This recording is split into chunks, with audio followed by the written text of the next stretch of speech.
देखिए, कल जो घटना घटित हुई, मैं उसको घटना इसलिए कह रहा हूँ, कोऑपरेटिव के चुनाव हो रहे हैं, हार जीत अपनी जगह पे है और कोऑपरेटिव के चुनाव हमेशा सरकार की ओर जाते हैं। हम जानते हैं कि सरकारी तंत्र उसके अंदर लगा होता है और जिस तरह से कल एक क्षेत्र को, खासकर द्रऊ की डेलीगेट्स को लेकर जो इश्यू बनाया गया, पहली बार मैंने देखा है राज्य बनने के बाद इस तरह से पुलिस को उपयोग किया गया। इसका मैं एसएसपी साहब से जवाब चाहता हूं कि आपके रहते एक कप्तान को, जिसको निष्पक्ष चुनाव कराने चाहिए, जिम्मेदारी है प्रशासन की, आखिर आपकी पुलिस इन्वॉल्व क्यों हुई? इसका जवाब चाहिए कि आपकी पुलिस पुलभट्टा थाना, कोतवाली, आजाद नगर, द्रऊ चौकी, सारी पुलिस इस काम पे लग गई। जब आपके पास बहुमत है, आपके डेलीगेट्स ज्यादा जीते हुए हैं, आपका अध्यक्ष कल को बन सकता है, तो आखिर द्रऊ को टारगेट क्यों किया गया? और एक खाली द्रऊ को टारगेट किया गया, पहले बीडीसी को बैठा लिया गया, उसके बाद गांव में पुलिस भेजी गई, लोगों को पकड़ा गया, जबकि मैंने उस समय भी सीईओ साहब से बात की, कोतवाल साहब से 10 बार, कम से कम 8 बार कल बात हुई, नहीं हम छोड़ रहे हैं, ऐसा कुछ नहीं है। और लास्ट में चुनाव पूरा होने से 1 घंटा पहले, 1.5 घंटा पहले सरवर यार खां को टारगेट किया पुलिस ने। उनका कहना है कि आपने भी देखा होगा, आज अखबारों में बयान छपा है, साहब उनके खिलाफ एक एप्लीकेशन आई है। क्या सरवर यार खां डकैत हैं क्या? क्रिमिनल हैं क्या? अपराधी हैं क्या? वो भाग के कहीं जा रहे थे क्या? आपका 100 दरखास्तें आती है, आप तो सुनते ही नहीं हो किसी की। कई दिन तक हम लोग फोन करते हैं, सिफारिशें करते हैं अधिकारियों की, साहब एप्लीकेशन आई हुई है, उस पर पुलिस कार्रवाई नहीं करी। कल ही एक महिला मेरे पास आई, आज मैंने उनको बुला रखा, शायद आने वाले होंगे। कल एक महिला मेरे पास आई, उसके सारे मुंह हाथ टूटे हुए, यहाँ पूरे टाँके लगे, पूरे टाँके। मैंने आज उनको बुलाया भी है और उसकी एफआईआर होने के बाद आज तक गिरफ्तारी नहीं हुई। शर्म आती नहीं, क्यों नहीं आती पुलिस को? कोतवाल साहब देखें कि आप क्या, सर फटा हुआ है, 10 टाँके लगे हुए हैं औरत के, मार मार के उसको बेहोश कर रखा है, उसकी एफआईआर के बाद आज तक गिरफ्तारी नहीं। एक ऐसे नहीं, कितने ही केस होंगे। और आपको जरा भी लज्जा नहीं आई कि आप जाके एक पोलिंग एजेंट को चुनाव संपन्न होने के बाद भी आप बुला सकते थे? आप जबरदस्ती खींच के लाए, धक्का मारते हुए लाए। जवाब दें, कप्तान इस जिले के जिम्मेदार हैं, अपनी पुलिस के जवाब दे हैं, वो उनको जवाब देना चाहिए कि उन्होंने किस तरह से ये खेल खेला है कोतवाल ने। अरे हमने तो आप पे पहले भी कहा था कि आपने दोबारा नियुक्ति क्यों कर दी इसकी, कोतवाल की यहाँ इच्छा में? जो आदमी एक बार कोतवाल रह चुका और विवादों के कारण हटाओ, जो रुद्रपुर कोतवाल रहने के बाद फिर विवादों पे हटाओ। रुद्रपुर नहीं चल पाए, किच्छा नहीं चल पाए, फिर किच्छा भेज दिया। जवाब दीजिए, जनता जवाब जाना चाहती है। ये तानाशाही के लिए कोतवालियां थोड़ी बनी है, ये जनता के संरक्षण के लिए बनी है, कानून का पालन कराने के लिए बनी है। आप उठा के ला रहे हैं जबरदस्ती धक्के मारते हुए, जिसके परिवार ने, दादा ने, परदादा, पूरे परिवार ने। आप उनका इतिहास तो उठा के एसएसपी साहब देखो, अपने कोतवाल को सिखाओ। वीर भट्टी पे अंग्रेजों ने फांसी दे दी थी आजादी के समय, जो अंग्रेज के खिलाफ लड़ाई लड़ रहे थे।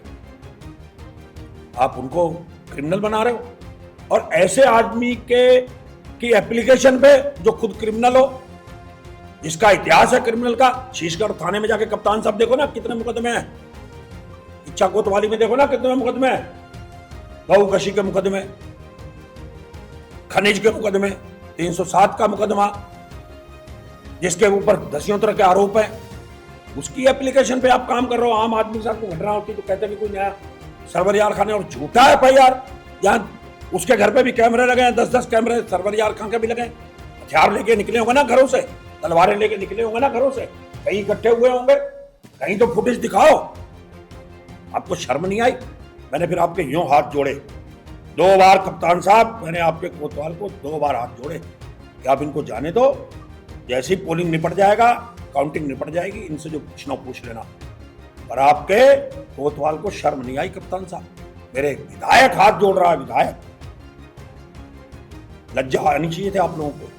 आप भी मेरी वीडियो देख रहे थे बैठे हुए, नहीं देखी तो देख लीजिए कप्तान साहब, जिस तरह से उन्होंने व्यवहार किया। बोले नहीं, ये नहीं जाएगा, बगैर बयान दिए, बगैर पूछे। अगर इस तरह की लड़ाई अगर आपने इसलिए दोबारा इसको भेजा है, एक सपना पूरा नहीं होगा। तिलकराज बहड़ लड़ाई लड़ता जानता है। हमने गुलशन सिंधी का भी हाल देखा है, जो गुंडागर्दी किच्छा में हुई वो भी पुलिस के कारण हुई। दीप के साथ जो घटना घटित हुई वो भी पुलिस की लापरवाही कारण हुई। मनदीप पर हमला हुआ वो भी तुम्हारे कारण हुआ, पुलिस के कारण हुआ। एक नहीं, सरवर यार खां विधानसभा के प्रत्याशी रह चुके हैं, कांग्रेस के विभिन्न पदों पर रहे हैं, 20 साल प्रधान रहे हैं। इनके पिताजी नवाब साहब के नाम पर एक से उत्तर प्रदेश का मिनिस्टर वहां पर आता था, गवर्नर आते थे उनके। एक जमाना था, आपने धक्के मार के उसको ले गए। आप, मैं आपको वीडियो भेज रहा हूं, कप्तान साहब कराओ इसकी जांच। धक्के मारते हुए ऐसे आदमी को लेकर गए। पोलिंग कौन था इसका जिम्मेदार, किसके इशारे पे आपने ये काम किया? पुलिस ने एक जिम्मेदार आदमी को सफेद पोशाक बाद खींच के ले जा रहे हो, वहां से धक्के मारते हुए जिद पूरी कर रहे हो कि चाकी हम उसको जिता दें, 15, 20, 30 वोट फर्जी पड़वा दें। डलवाए भी आपने 15, 20 वोट फर्जी, हमारा आरोप है। उसके बावजूद भी आपको शर्म आनी चाहिए कोतवाल साहब। हम 87 वोट से वो सीट जीतते, सरवर यार खां जीता 87 वोट से, जिसको लड़ा रहा था। अब तो लज्जा आ गई होगी आपको, आपका सपना पूरा नहीं हुआ ना।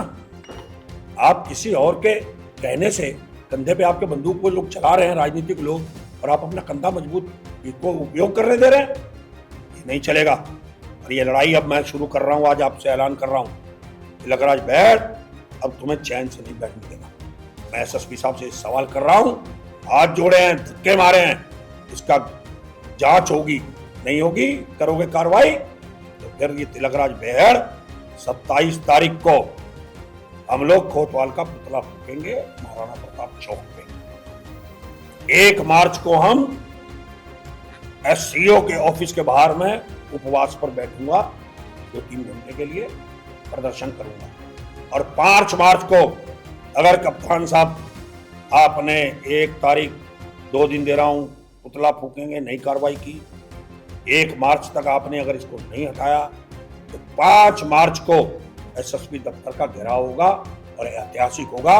तिलकराज बहड़ जो कहता है वो करता है ना। तिलकराज बहड़ कभी डरा है? प्यार से तो इज्जत जीत सकते हो दिल, पर धमका के पुलिस से नहीं जीत सकते। पुलिस किसी पे करने, मैं कहता हूं जो समर्थक है आए सामने कोतवाल के, पता तो चलेगा इस लुटवा रहे हैं यहाँ, जो गुंडई हो रही है। वो दिन याद करो कप्तान साहब, जब आप आए थे मैंने कुछ चीजें आपसे कही थी कि आप किसी के हाथों मत खेलना, मेरी विधानसभा बहुत सेंसिटिव है। आपने कहा मेरा किसी से कोई लगाव नहीं है। आपने आते ही कोतवाल को दोबारा भेजा। आपने एक सिपाही जो 12 साल यहाँ रह गया, राजीव चौधरी हेड मुहर्रर, उसको आपने दोबारा भेज दिया यहाँ। आपने एक महिला जिसको लड़के छेड़ रहे थे, वीडियो थी उसकी, एक विशेष समुदाय की, उसका मुकदमा तक नहीं लिखा। आपने मुझे झूठ बोला रात को, ये जाओ ये FIR बहड़ जी कायम हो रही है। मैंने आपको 20 दिन तक जानबूझ के नहीं कहा, आपने मुझसे कह दिया, मैंने कोतवाल को निर्देश दे दिए। आप ही ने मुझे फोन किया था कि मुकदमा कायम होगा, मुकदमा कायम नहीं हुआ। आपके कोतवाल ने 5 लाख रुपए ले लिए उसमें, इसलिए मुकदमा कायम नहीं हुआ। ऐसे कई घटनाएं हो चुकी हैं यहाँ पे। ये घटनाओं के आगे झुकने वाला नहीं। अगर किच्छा विधानसभा को आप टारगेट करने के लिए यहाँ पोस्टिंग करा के आए हो तो ये फिर चलेगा नहीं खेल। अगर विशेष कृपा किसी पे रहेगी किच्छा कोतवाली में, जो चाहेंगे किसी कंधे बंदूक चलेगी यहाँ, जो चाहे करोगे वो अब चलेगा नहीं। 3 साल हो गए मुझे झेलते हुए, अब नहीं चलेगा। अब आन बान की लड़ाई तिलकराज बहड़ भी लड़ेगा। जितना पीटोगे उतना लोहा चमकेगा। 10,000 वोट से जीता था, तुमने गुलशन सिंधी को पिटाई की, 1000 वोट बढ़ा। जब जब लोगों को पकड़े, पिटाइयां की, लोगों को बंद कराए, बस वोट बढ़ रहा है। मैं कहना चाहता हूं जिनके कहने से आप चल रहे हो, वोट बैंक अब नहीं घटेगा कांग्रेस का, तिलकराज बहड़ का। अब जो कल घटना हुई, इससे भी सरवर यार खां और मजबूत हुए, दरऊ से लेकर सारे क्षेत्र में। जितना कांग्रेसी कार्यकर्ताओं पे हाथ डालोगे उतने हम मजबूत होंगे, उतना हमारा वोट बैंक बढ़ेगा। और 2-4 घटनाएं घटित करो जिनके कहने से कर रहे हो। 20,000 वोट से जीतेंगे। हमें कोई नगर पालिकाओं की चिंता नहीं है, कोई किसी बात की चिंता नहीं है। पिछली बार भी आप हमारा निकाल कर देख लो, जहां जहां हम हारे थे उसके बाद भी हम विधानसभा जीते हैं। और इस बार भी हम विधानसभा 20,000 वोट से जीतेंगे। जितने जुल्म करोगे, जितने जुल्म करवाओगे, जितने जुल्म पुलिस की मदद से होंगे, उतना निखर कर आएंगे।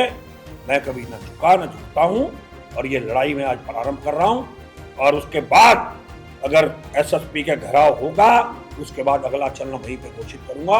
और जरूरत पड़ी तो अनिश्चितकालीन के लिए टेंट गड़ेगा कप्तान साहब आपके अंदर के बाहर ऑफिस के। मैंने बड़े अनशन किए हैं, बड़े अनिश्चितकालीन के लिए खेल खेले। फिर अगली लड़ाई में उसी दिन ऐलान करूंगा 5 मार्च को। 5 मार्च का दिन ऐतिहासिक होगा, ये मैं आपके माध्यम से कहना चाहता हूं। इस लड़ाई का हमने शुभारंभ किया है और ये लड़ाई अब आगे चलेगी और बढ़ेगी।